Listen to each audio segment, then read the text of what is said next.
रामकृष्ण हरी माऊली. हे दृश्य पहा. आज आमच्याकडे येणार आहे ज्ञानेश्वर माऊलीची पालखी. हे सकाळचं दृश्य आहे. सकाळी पण इथे खूप वारकरी येतात, कारण रथाच्या पुढच्या दिंड्या आहेत त्या येऊन थांबतात पुढे, आणि पायी पायी रस्त्याने खूप चाललेले आहेत. तुम्ही तर बघता. आज माऊलींच्या पालखीसाठी आमचा छोटासा उपक्रम आहे, मसाले भात वाटपाचा. त्यासाठी तर एक पातेलं भात आम्ही करून रेडी ठेवलेला आहे, आणि आता दुसरं पातेलं ठेवलेलं आहे चुलीवर, तेही करणार आहे. आमच्या घरचं कुटुंब मिळून पूर्ण आम्ही असं करत असतो.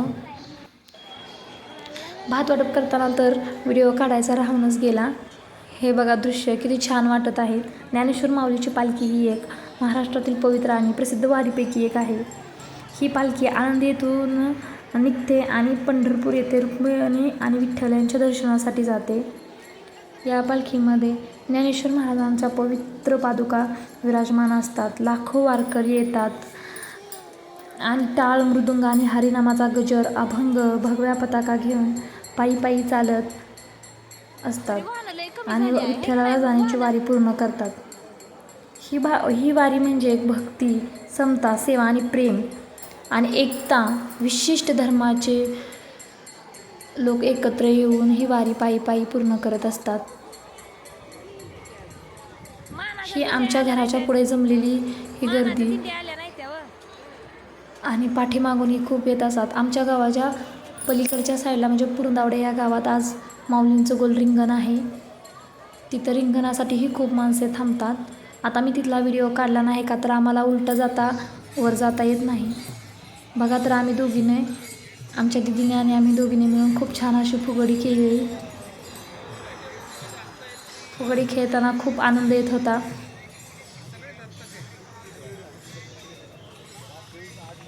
मस्त अशी फुगडी खेळून झाली. नंतर आमच्या दोन्ही भावल्यांनी ही फुगडी खेळली. बघा खूप क्यूट अशी. मग माऊलीची वाट बघत आम्ही दर्शनासाठी थांबलो होतो. संध्याकाळी 5-6च्या दरम्यान खूप वेळ वाट पाहिली. मग तिथून मानाच्या दिंड्या अगोदर येतात. रथाच्या पुढच्या मानाच्या दिंड्या. आता प्रत्यक्ष माऊलींचा रथ पहा. हा रथ येण्यासाठी आम्ही खूप वेट केलेला होता. आता डोळे घेऊन आम्ही पाहणार होतो, पण माऊलीच्या रथाच्या कडे खूप गर्दी होत असते. त्यामुळे दर्शन हे पळतच घ्यावं लागतं, कारण फक्त 5 मिनिटेच अशी थांबत असते. कारण आमच्या गावाच्या मुख्य ठिकाणी 15-20 मिनिटे विसाव्यासाठी पालखी थांबलेली असते.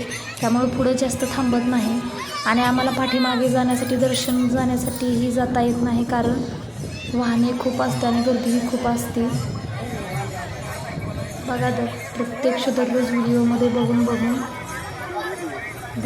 दर्शन घेत होतं. आता प्रत्यक्ष दर्शन घेणार आहे. असंख्य असे भाविक भक्त वारकरी असतात या पालखीमध्ये.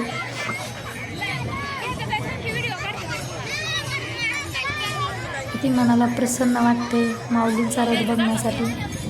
ही माऊलींची पालखी आमच्या या गावात 6 वाजता आली. पहिल्यांदा तर घोडा, नगारखाना, घोडा, एक पांढरा घोडा, एक काळा घोडा, असे घोडे असतात. त्याचं आम्ही दर्शन घेतलं. नंतर माऊलींच्या पालखींची खूप वेट केल्यानंतर 6 वाजता आमच्यापाशी माऊलींची पालखी पोहोचली. खूप प्रसन्न असं वाटलं. आता दर्शन घेण्यासाठी जाणार आहोत. जर तुम्हाला हा व्हिडिओ आवडला असेल तर, आता माऊलीची पालखी थांबलेली आहे. जर हा तुम्हाला व्हिडिओ आवडला असेल तर लाईक, शेअर, कमेंट करा. आणि तुम्हीही कुठल्या गावातून माऊलींचं दर्शन घेतलं हे कमेंटमध्ये मला नक्की सांगा. रामकृष्ण हरी. माऊलीच्या पालखीमध्ये जय जय रामकृष्ण हरी आणि ज्ञानोबा माऊली तुकाराम असे वारकरी म्हणत चालत असतात. बघा तर किती पोलीस वगैरे आणि जास्त गर्दी असते. किती छान असा रथ आहे माऊलींचा.